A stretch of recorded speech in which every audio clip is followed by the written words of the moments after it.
Hi friends, నేను TVR సత్యాన్ని మాట్లాడుతున్నాను. నేను ఈరోజు శ్రీ వివేకానంద జీవిత చరిత్ర చెప్తున్నాను. ఓం నమో భగవతే శ్రీ కృష్ణాయ. ఓం నమో భగవతే శ్రీ రామకృష్ణాయ.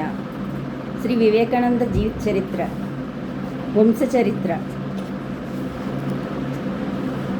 దుర్లభమైన మానవ దేహాన్ని దాల్చి శాశ్వతానందప్రదమైన మోక్షాన్ని పొందటానికే సాధన చేయని వ్యక్తి జీవితం నిరర్ధకం. వేదశాస్త్రాలు ఇలా చాటుతున్న తాపత్రయం అనే సంసార సాగరం నిరంతర ఘోష కారణంగా లోకులు వినలేరు. విషయ సుఖాల్లోని వ్యామోహంతో ఆత్మజ్ఞాన సాధనల్లో వారికి అభిరుచి ఏర్పడదు. అజ్ఞాన అంధకార జీవనం అలవడటంతో పరమాత్మ జ్యోతిని దర్శించలేరు. ఇక వీరు తరించటం ఎలా? నిత్యానిత్య వస్తు వివేకంతో సర్వసంగ పరిత్యాగం గావించి సత్యసందర్శనైక వాంఛతో బ్రహ్మచర్య వ్రతాన్ని చేగొని సంసార సాగరం నుంచి తాము తరించడమే కాకుండా ఇతరులను తరింపచేయటానికై తమ జీవిత సర్వస్వాలను అర్పించే భగవదాంశ సంభూతులైన మహాత్ములు సమస్త ప్రజలకు మార్గదర్శకులై వెలుగొందుతూ ఉంటారు. వివేకానంద స్వామి ఇలాంటి మహనీయుల్లో అగ్రగణ్యుడు. వేదాంత సందేశామృతాన్ని వసకి పాశ్చాత్య ప్రపంచాలను పునర్జీవింపచేసిన ఈ మహనీయుడు లోకోత్తర చరిత్ర సర్వజన ఆవశ్యపఠనీయం కదా. కలకత్తాలోని సిమ్లా అనే పేటలో ఇతడి వంశస్థులు అనేక శతాబ్దాలుగా సిరి సంపదలతో తుడుతూతూ దాతృత్వానికే కాక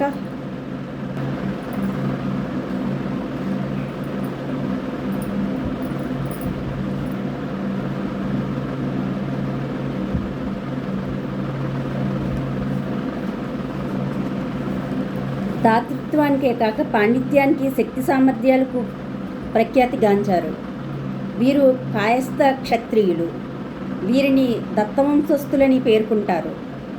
మన కథానాయకుడైన వివేకానందుడికి వివేకానంద సామ్రాజ్యాన్ని వసగిన సుగుణ సంపత్తి ఎలా చేకూరిందో తెలుసుకోవడానికి అతడి పూర్వీకుల చరిత్ర మనకు దోహదపడుతుంది. సంస్కృత, పారసీక భాషల్లో అసమాన పాండిత్యాన్ని గడించి న్యాయశాస్త్ర పారంగతుడై సాంసారిక జీవితోన్నత్యం కరతాళ మాలకమైన విడనాడి వేసి 25 ఏళ్ళు నిండక మునిపే సర్వసంగ పరిత్యాగం చేసిన దుర్గాచరణ దత్తు ఇతడి తాత. దుర్గాచరణుడి పుత్రుడు విశ్వనాథుడు తల్లి విశ్వనాథుడితో కలిసి కాశీ విశ్వనాథుణ్ణి సందర్శించుకోరి తీర్థయాత్రకు బయలుదేరింది. పొగబళ్ళు లేని ఆ రోజుల్లో ఆమె నావ మీద ప్రయాణం చేస్తుంటే మీదకెక్కి ఆడుకుంటూ ఉంటే కాలు జారి గంగా ప్రవాహంలో పడిపోయాడు. ప్రాణభీతి పుత్రప్రేమకు బలి చేసి తల్లి తక్షణమే అగాధ జలరాశిలో దూకి కుమారుణ్ణి గట్టిగా పట్టుకుంది. మాతృప్రేమ ఎంత మధురమో కదా. వెంటనే నావికులు వారిని రక్షించారు. దుర్గాచరణుడి ధర్మపత్ని కాశీక్షేత్రాన్ని చేరుకొని వివిధ దేవాలయాలను దర్శించసాగింది. ఒకరోజు ఆమె విశ్వనాథాలయానికి పోతూ కాలు జారిపడి స్మృతి కోల్పోయింది. వెంటనే ఒక సన్యాసి రివ్వున వచ్చి ఆమెను లేవదీశాడు. తనకు సహాయం చేసిన పరివ్రాజకుడు తన భర్త అయిన దుర్గాచరణుడే అని గుర్తించిన ఆమె ఆశ్చర్యానందాలను వర్ణించడం ఎవరితరం? ఇద్దరు హృదయాల్లోనూ భావతరంగాలు పొంగి పొర్లాయి. ఆహా మాయ, మహామాయ అంటూ యతిపుంగవుడు అదృశ్యమయ్యాడు. ఆమె తన యాత్రలకై మరలింది. విశ్వనాథుడు పెరిగి పెద్దవాడై పారసీక, ఆంగ్ల భాషల్లోనూ న్యాయశాస్త్రాల్లోనూ ప్రావీణ్యం గడించి వంశపారంపర్య న్యాయవృత్తిని అవలంబించాడు. అనతి కాలంలోనే న్యాయశాస్త్రంలో అతడి పేరు నడిదిక్కుల్లో వ్యాపించింది. విశ్వనాథుడి భోగభాగ్య వైభవాల చేత దత్తవంశం ప్రభువంశంగా పేరుగావించింది. మరుసటి రోజును గురించి తలచక అడగిన వారిదే తప్పు అన్నట్లు దాన ధర్మాలు చేసి మహాదాత విశ్వనాథుడు పంక్తిని 10 మంది లేకుండా అతడేనాడు భోజనం చేసి ఎరగుడు. దరిద్రుల పట్ల దీనుల పట్ల విశ్వనాథుడి ప్రేమ వర్ణాతీతం. తమ పాలిటి దేవుడని వారు భావించేవారు. అల్పుల పట్ల అనర్హుల పట్ల కూడా తాను కనబరుస్తున్న ఆదరణకు కుమారుడైన నరేంద్రుడు ఒకప్పుడు తనను నిలదీయగా కారుణ్యమూర్తి అయిన అతడిలా అన్నాడు, నాయనా, మానవ జీవిత మహాఘోర యాతనలు నీకేం తెలుసు?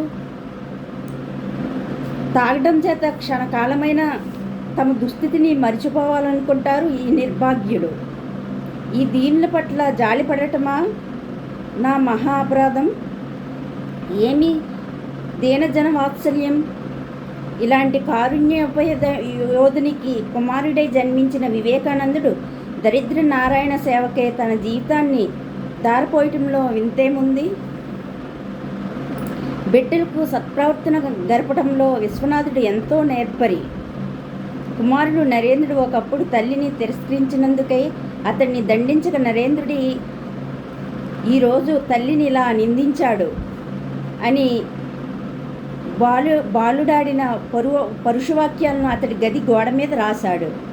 నరేంద్రుడు ఆ గదిలోకి వెళ్ళినప్పుడల్లా తన వాక్పారుష్యం కళ్ళెదుట కనిపిస్తుండటంతో వెంటనే పశ్చాత్తాపం చెందాడు. విశ్వనాథుడి భార్య భువనేశ్వరీదేవి అతడికి తగిన సహధర్మచారిణి. నిత్యం రామాయణ మహాభారతాలను పారాయణ చేస్తూ వాటిలో ప్రశస్త భాగాలను కంఠస్థం చేసి రామాయణ మహాభారత సారాన్ని నరేంద్రుడికి ఉగ్గుపాలతో పోసింది. నరేంద్రుడిని దేశభక్తాగ్రగణ్యుడైన జాతీయ వీరుణ్ణి గావించింది. మాతృబోధామృతమే అని చెప్పక తప్పదు.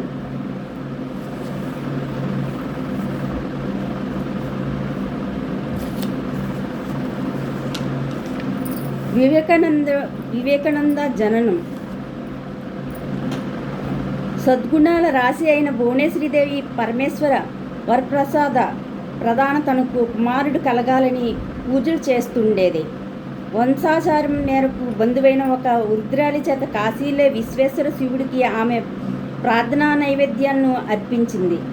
ఇలా శివపాదారవిందార్పిత హృదయంగా కాలం గడుపుతూ ఒకానొక రోజు ఒక దివ్య స్వప్నాన్ని గావించింది. లోకమంతా ప్రశాంతమయమై నిశ్శబ్దంగా ఉంది. భువనేశ్వరీదేవి పరమేశ్వర పాదారవిందాలను స్పృశించిన సమయం ఇదే అని తెలుపుతూ కైలాసంలో గంట మోగింది.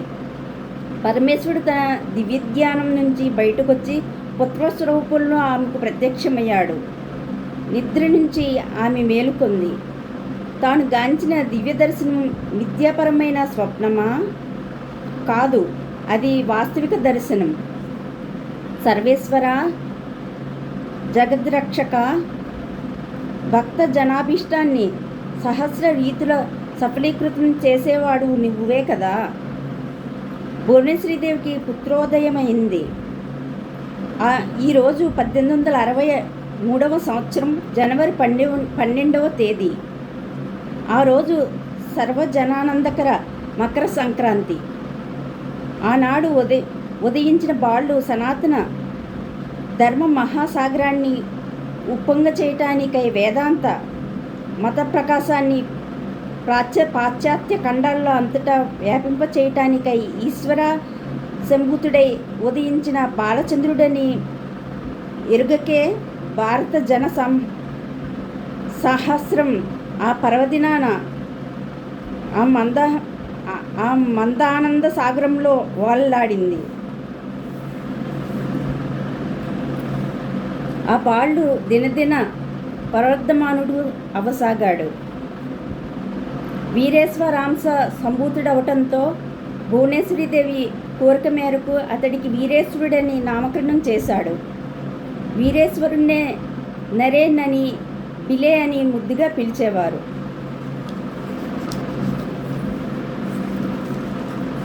ఓకే ఫ్రెండ్స్, నరేంద్రుడు అంటే మన వివేకానంద జననం చెప్పాను. నెక్స్ట్ పార్ట్ ఈవేళ పార్ట్ 1 చెప్పాను. వివేకానంద జీవిత చరిత్రలో వివేకానంద వంశం గురించి, వివేకానంద జననం గురించి చెప్పాను. వివేకానంద జీవిత చరిత్ర పార్ట్ 2లో నరేంద్రుడి బాల్యం గురించి చెప్తాను. నేను చెప్పిన శ్రీ వివేకానంద జీవిత చరిత్ర మీకు నచ్చినట్లయితే లైక్ చేయండి, షేర్ చేయండి, సబ్స్క్రైబ్ చేయండి. నేను చెప్తున్న ఈ వివేకానంద జీవిత చరిత్రలో ఏమైనా మిస్టేక్స్ ఉంటే దయచేసి నన్ను క్షమించండి. Okay friends, thank you, bye.